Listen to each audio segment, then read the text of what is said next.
question, member for Orléans. Thank you very much, Mr. Speaker. Mr. Speaker, my question is for the Premier.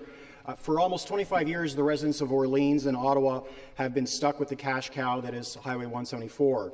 Highways 174 and 17 function as an enormous regional highway that sees tens of thousands of commuters each and every day.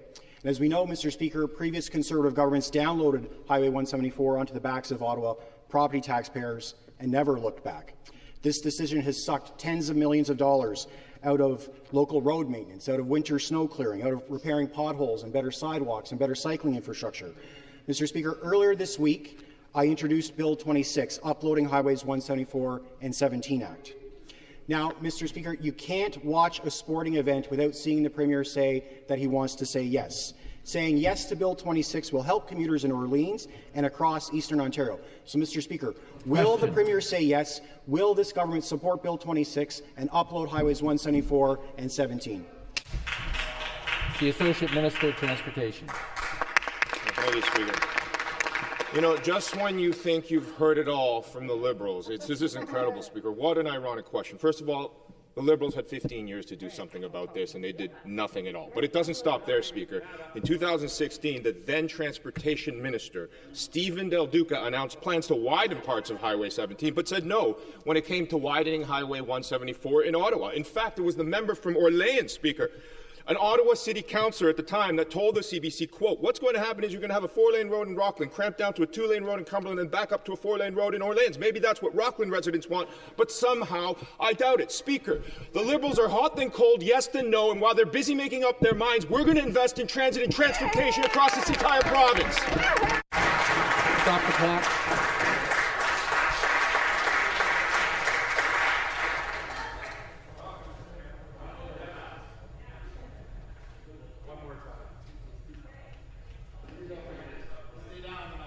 Order.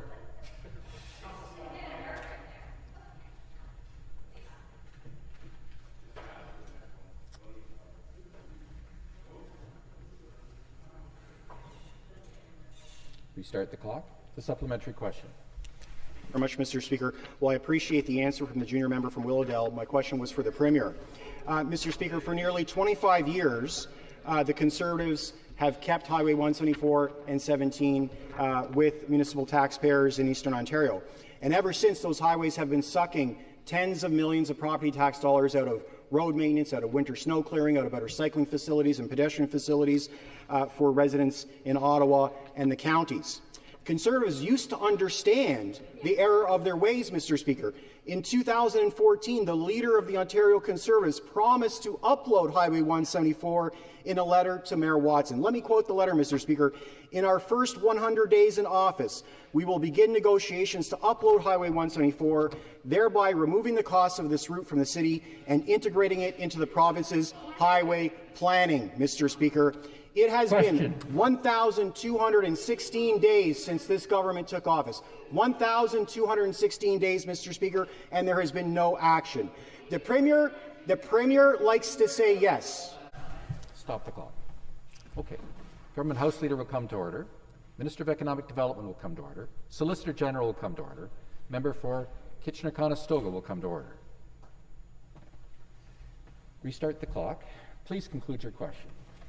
Thank you, Mr. Speaker. The Premier likes to say yes, so I would like to hear a yes from the Premier. Le Premier ministre va-t-il enfin dire oui aux habitants de Hawkesbury? Va-t-il enfin dire oui aux habitants d'Alfred? Will he finally say yes to the residents of Wendover, to the residents of Rockland, to the residents of Ottawa? Question. Will the Premier finally say yes to the residents of Orleans and approve Bill 26 and upload Highways 174 and 17? The Associate Minister of Transportation to respond. Thank you, Speaker. So the member wants to talk about history. Let's talk about history. In fact, these challenges for the great people of Ottawa are not new. In 2007, the Liberal government under Dalton McGuinty and Conservative government under Stephen Harper made the first commitment to fund $40 million toward the widening of Highway 174 and County Road 17. But guess what, Speaker? The City of Ottawa said no. The member for Orléans come to order. Allow the Minister to answer the question. Associate Minister. Speaker, the City of Ottawa said no to that plan, but almost a full decade later, the plan was revived by then Liberal Transportation Minister Stephen Del Duca. But as a councillor The member from Orleans said no, Speaker. And this is incredible here that the member of Orleans tried to get the last him. The Liberal Party can't seem to decide which is yes, which is no, or whether they agree with their own members or not. So this government will not take lessons from them, but continue expanding transit and transportation across the entire province, including the great city of Ottawa.